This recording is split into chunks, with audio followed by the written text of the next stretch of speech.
Com essa onda de crescimento dos ETFs aqui no Brasil, surgindo vários concorrentes ao famoso BOVA11 e VVB11, passou a ser pertinente a gente explorar as diferenças entre determinados ETFs, principalmente IVVB11 e SPY11, para que você saiba qual decisão tomar. Qual o melhor ETF para a sua carteira? É sobre isso que a gente vai tratar nesse vídeo. Vem comigo. A você que está chegando agora, seja muito bem-vindo. Meu nome é Luan, consultor de valores imobiliários, e neste canal eu te ajudo a alcançar a liberdade financeira. E eu recebi uma pergunta pertinente no Instagram, de várias pessoas inclusive. Olha só o que me perguntaram. SPY11, o que acha desse ETF? E eu respondi. Já é o terceiro aqui no Insta perguntando. Talvez valha um vídeo no YouTube, e é o que eu estou fazendo agora. E é como eu disse, o mercado de ETFs aqui no Brasil segue crescendo, em linha com o crescimento substancial que ocorreu nos mercados desenvolvidos e que continua ocorrendo no mundo inteiro. Por quê? Porque cada vez mais os investidores entenderam a importância dos ETFs, principalmente os passivos, facilitando a decisão de investimento. Mas vamos nos ater aqui ao ETF SPY e o seu comparativo com IVVB11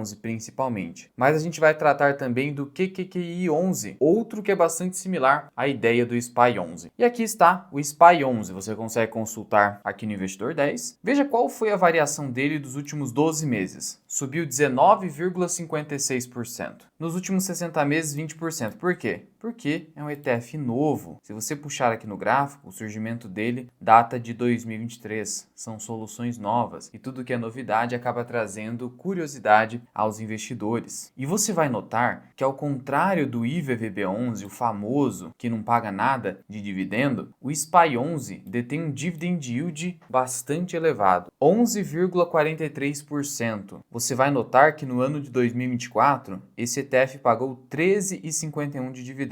13,51. Lembrando que os ETFs não possuem a isenção do imposto de renda. Aqui o imposto de 15% incide, não é como nas ações. Beleza, se você recebeu mais de R$ 13 em dividendo com uma cotação de 120, seu yield é superior a 10%. E aí você poderia supor, então, peraí. Claro que é melhor que o IVVB11. O IVVB11 não paga nada? Calma lá. A comparação não é simplesmente essa. Olhar apenas para o dividend yield. Você precisa analisar qual foi o retorno total entre os dois ETFs. Isso é importantíssimo, a não ser que você precise necessariamente da renda passiva. Aí você pode analisar, mas afinal, como que um consegue pagar renda passiva e o outro não? O que está por trás disso? É isso que você precisa entender. Não olhar aqui dividend yield, nossa, paga mais, vou comprar esse. É um equívoco. E esse é um ETF que ele é gerido pela Buena Vista. Como que funciona ele na prática? Você já vai notar que a taxa de administração é mais alta que a taxa cobrada no IVVB11. A taxa do IVVB11 é de 0,23% ao ano, então ele é mais barato. Então você já começa a desconfiar.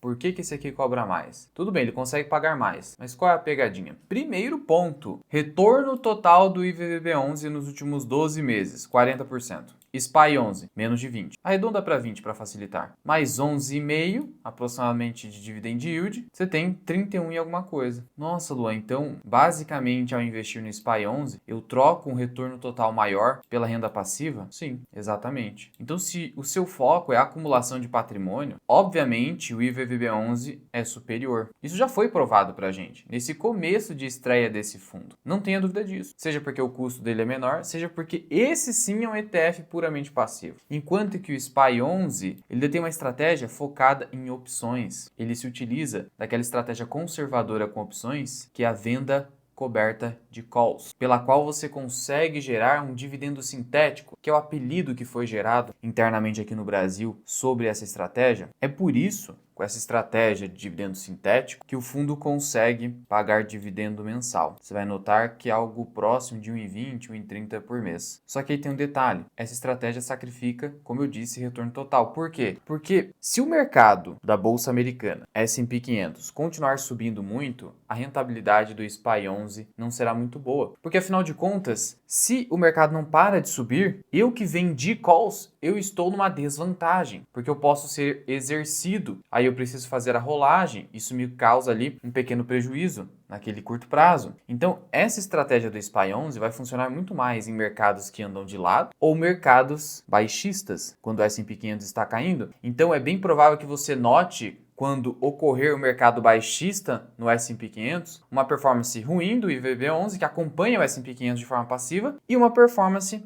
mais interessante no SPY 11. Então, um tipo de ETF que vai te ajudar em mercados baixistas e que andam de lado. Ou para você que quer um dividendo.